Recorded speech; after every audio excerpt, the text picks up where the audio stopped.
Yeah, man, and martial arts itself are a journey. I remember I was starting my kickboxing journey. I was already a black belt in Tong Soo Do, and I had a friend of mine holding Thai pads for me in the garage. It was the first time I had something like that done, rather than going to a class or whatever. And it was enlightening me for a bunch of reasons. Number one, you saw that work could be done anywhere. It didn't have to be in a set place to do work, right? Like you could be in a garage with your friend, and as long as you're putting out the output, you're getting the energy. But he said to me something that resonated with me at the time. He said, "Derek, you're not a fighter. You're a street fighter. You're ring fighter." And part of that was the time, right? I had just started kickboxing. I didn't really know much about it. I was getting used to it. But there's a certain element to that is true. My record in street fighting is a heck of a lot better than my record in the ring. But part of that is, your opponents. When you're street fighting, and keep in mind, I've never really picked a street fight. The guys who I've had to fight have offered themselves as willing opponents. The truth of the matter is, street fighting is very random, very quick.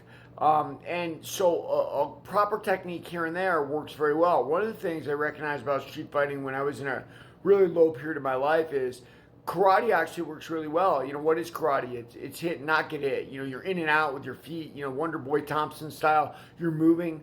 You don't want to be a boxer necessarily in a street fight, right? Slipping punches inside, covering up, because that doesn't work so well, right? First of all, there's nothing to cover up with. There's no gloves, right? So suddenly those traditional martial arts styles work a lot better in street fighting. Now, the failing of traditional martial arts for street fighting is there's no full contact sparring, except for Kyokushinkai and some other ones. And that's something you just need to get used to. You need to get used to getting hit so that it's not a mystery to you. That's probably the best thing that comes from boxing, from kickboxing and whatnot.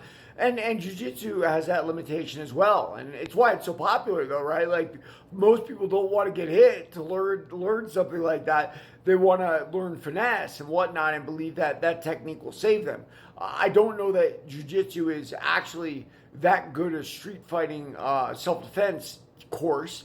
Rather, I view it as a sport and a very fun sport, and I love it to death. I don't know if it's the best thing to do for street fight, but every martial arts has its limitation in street fight, right? Like judo, you're not wearing a gi anymore. I've heard jiu-jitsu guys say they believe gi is more realistic because you can grab clothes and stuff. Don't know if that's actually reality. My last street fight I was in prison in Mendota, California. My father and brother had been locked up with a bunch of the inmates there, and they told them I was a rat. Ironic, considering they're the rats, not me. And I had to tool up the white shot caller. It was actually the Sereno shot caller that was egging him on, but interracial interracial fights in prison are accepted. White on white, Mexican on Mexican, Sereno on Sereno. What's not accepted is cross race. So he was trying to get the white shot caller to get me, and I knew it. One thing about prison is you see everything happening right before you. A lot of things in life, are hidden from you because you can't see people's behavior. In prison, guess what? You see people's behavior and you learn to pick up on very, very small things. Now, someone who's not necessarily accustomed to that environment wouldn't see it, or they'd let it go by them. And that fight was quick. I will tell you something interesting. Hit him with the right hand, he spun around. Hit him with a left hook with his back spun around on me. He went down.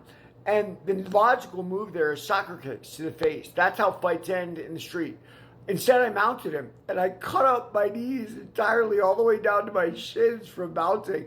That's when I said, oh gosh, you've become more of a fighter than a street fighter. But yeah, it was all good. I mean, I guess maybe if I had soccer kicked him and he went out, I'd had to go to the hole or something. As it was, I didn't even get in trouble for that fight. The guy I beat up tried to make me in trouble. He was a white shot caller, so that night he sent some guys to beat up a guy in the shower.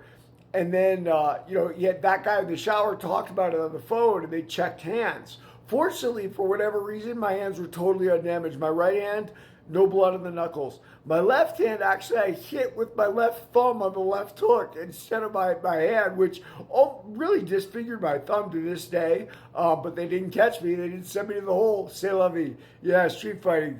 Hopefully, it's all done for me. Remember, Warrior of the Light.